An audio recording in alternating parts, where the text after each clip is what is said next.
फरवरी 2024 को लिस्टिंग हुआ BLS ई services और लिस्टिंग डे पे ये क्लोज हुआ था 365 पे और अभी एक साल हो चुका है फरवरी 12 2025 और ये अभी चल रहा है 182 पे, मतलब आधे से भी ज़्यादा कम हो चुका है इसका प्राइस। तो क्या इसका मतलब ये मतलब है कि ये स्टॉक प्रॉफिट नहीं कर रहा है, ये एक अच्छा कंपनी नहीं है।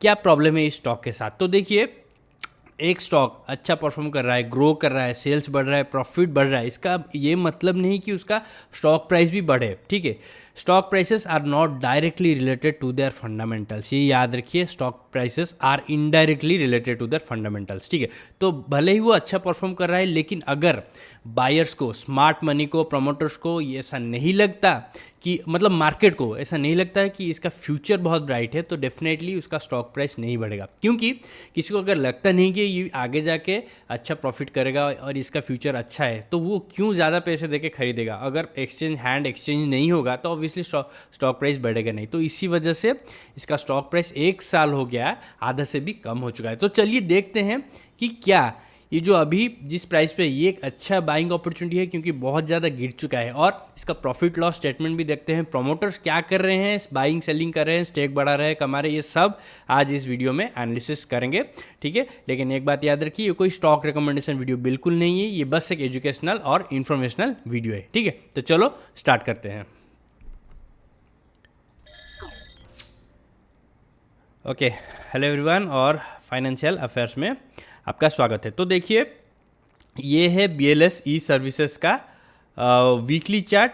ठीक है, तो वीकली चार्ट देख के आप क्लियरली आपको दिख ही रहा होगा कि मतलब बहुत गिर चुका है ये स्टॉक, मतलब अपने लिस्टिंग प्राइस से। ठीक है, तो चलो थोड़ा डिटेल में एनालिसिस करते हैं। देखिए, यहाँ पे ये लिस्टिंग हुआ था 5 फरवरी, वीकली में दिखा रहा है। अगर हम जाएंगे यहाँ पे, ठीक है, तो देखिए ये था 6 फरवरी को लिस्टिंग हुआ और अभी चल रहा है 6 फरवरी 2024, अभी चल रहा है 12 फरवरी 2025। तो बहुत ज़्यादा गिर चुका। अगर मैं इसके हाई से मेज़र करूं तो हाई से लो गिर चुका है 60%। तो ऑब्वियसली ये एक बहुत बड़ा ड्रॉप है, हम कह सकते हैं। ठीक है, तो इतना बड़ा ड्रॉप मतलब अच्छा नहीं होता किसी स्टॉक के, मतलब लिस्टिंग होने के बाद, क्योंकि लोगों को मतलब इंतज़ार रहता है कि ये कब एक फेयरली वैल्यूड प्राइस पे आ जाए और हम अच्छे क्वांटिटी खरीद सके। क्योंकि अगर ये स्टॉक मतलब अच्छा प्रॉफिट कमा रहा है तो डेफिनेटली हर कोई इसको जितना हो सके उतना बार्गेन में खरीदना चाहेगा। तो चलिए अब हम चलते हैं इसके थोड़े से प्रॉफिट लॉस स्टेटमेंट पे और देखते हैं कि प्रॉफिट लॉस स्टेटमेंट क्या कहता है। अगर हम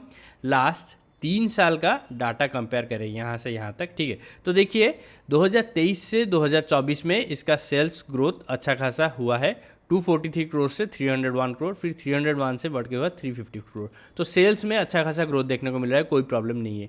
ऑपरेटिंग प्रॉफिट देखिए, यहाँ से 33 से हो गया 42 और 42 से हो गया 52, तो ये भी ग्रो कर रहा है। ऑपरेटिंग प्रॉफिट मार्जिन 14% से 14% रहा एक साल में और फिर 15%, तो स्टेबल है और थोड़ा सा ग्रो किया है। तो हर एंगल से ये अच्छा दिख रहा है। और अगर हम अर्निंग पर शेयर पे जाएँ, वहाँ पे भी हमें वही सेम चीज़ देखने को मिल रहा है। 2.83 से बढ़ के हुआ 3.46, फिर 5.47।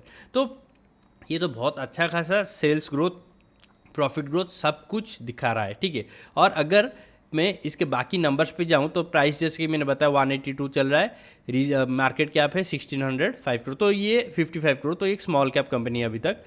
रिजर्व्स इसके पास है 366.29 करोड़, अच्छा खासा रिजर्व है। डेट बहुत ही कम है, जस्ट 6.30 करोड़, और डेट टू इक्विटी रेशियो इसलिए अच्छा है 0.01 पे।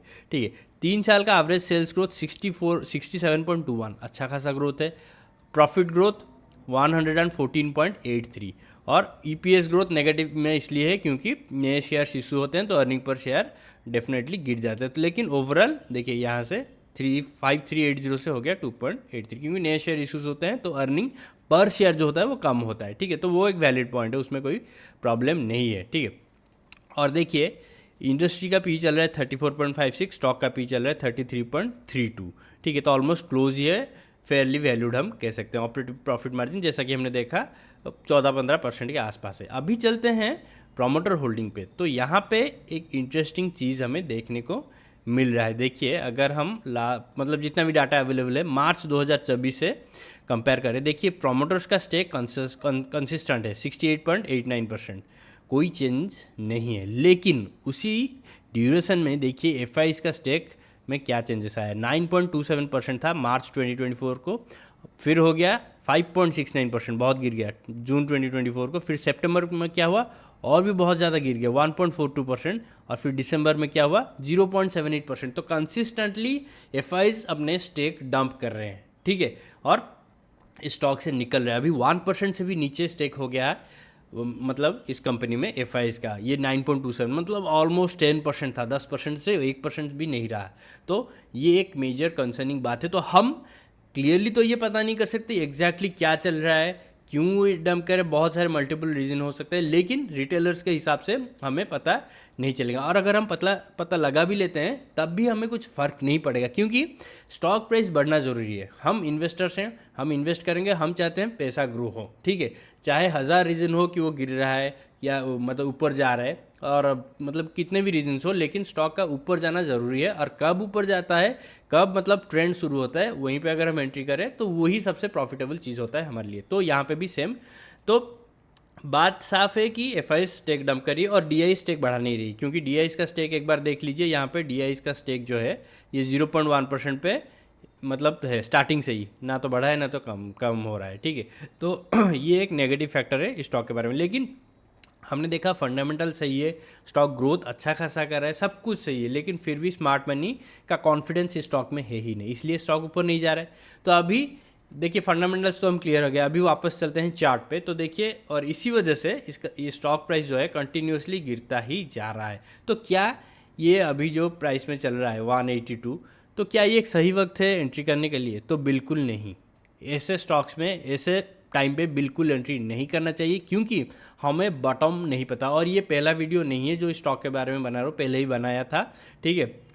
तो देखिए यहाँ पे मैंने एक 50 रिट्रेसमेंट ड्रॉ किया था और मैंने मेंशन किया था अगर यहाँ से बाउंस होकर ये ऊपर जाना स्टार्ट होता है और 0.5 लेवल मतलब 50% रिट्रेसमेंट लेवल को ब्रेक करता है, तब स्टॉक ऊपर जा सकता है, हम कह सकते हैं। लेकिन ऑब्वियसली नहीं हुआ और फिर नया बॉटम बना लिया। ये बॉटम बनाया था ऑलमोस्ट 220 के आसपास, 220 के आसपास, लेकिन फिर से जाके अभी 180 पे पहुँच गया है, ठीक है। तो हम कभी मतलब बॉटम गेस नहीं कर सकते जब तक वो क्लियरली स्टॉक दिखा ना दे कि यही बॉटम है, यहीं से मैं टर्न लूँगा। देखिए मैंने यहीं से ड्रॉ किया था, लेकिन वो उसको भी तोड़ के चला गया। मतलब स्टॉक अभी बहुत ज़्यादा वीक है, और अगर आप इसमें इन्वेस्ट करते हैं तो ये बहुत ज़्यादा डेंजरस है। तो बिल्कुल ना करें, आप अपना पैसा वेस्ट कर रहे हैं, ब्लॉक कर रहे हैं, मतलब कुछ प्रॉफिट नहीं मिलेगा अगर आप अभी मतलब इसमें इन्वेस्ट करते हैं, ठीक है। तो केयरफुली स्टेप लीजिए, ठीक है। तो अभी देखिए, अभी जितना मतलब जो बॉटम लेवल दिखाई दे रहा है वहाँ तक मैंने ड्रॉ कर लिया है 5 रिट्रेसमेंट को, ठीक है, 167, और ये टॉप है 423 पे।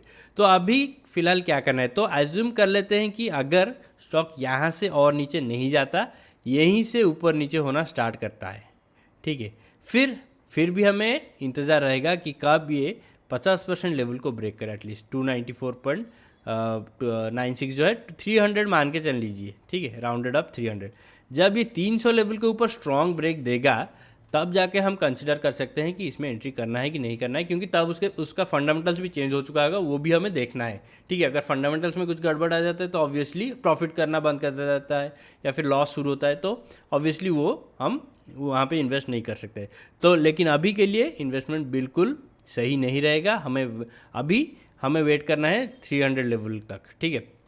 जब तक स्टॉक नहीं पहुँचता तब तक हम कुछ स्टेप्स नहीं लेंगे, चाहे कितना भी ये नीचे गिर जाए। आपको लगेगा कि 182 बहुत अच्छा प्राइस है, फंडामेंटल्स तो अच्छे दिख रहे हैं, यहीं पे बाय कर लेता हूँ थोड़ा सा, बाद में तो फिर ऊपर जाएगा, तो ऐसा नहीं हो सकता, क्योंकि हमें बॉटम नहीं पता। अभी 182 चल रहा है, मान लीजिए ऐसे साइडवेज थोड़ा देर जाता है, फिर अगर मैं देखिए यहाँ पे 40 वीक्स EMA ड्रॉ करूँ, जो कि 200 डेज EMA है बाय द वे, तो चांसेस है कि यहाँ से ये से ऊपर जाए, फिर 200 डेज ये में जब टच करे तो यहाँ से टच करके ये तेज़ी से फिर से नीचे जाना स्टार्ट करे और फिर नया बॉटम की तरह चले 160, 150, 140, हमें नहीं पता।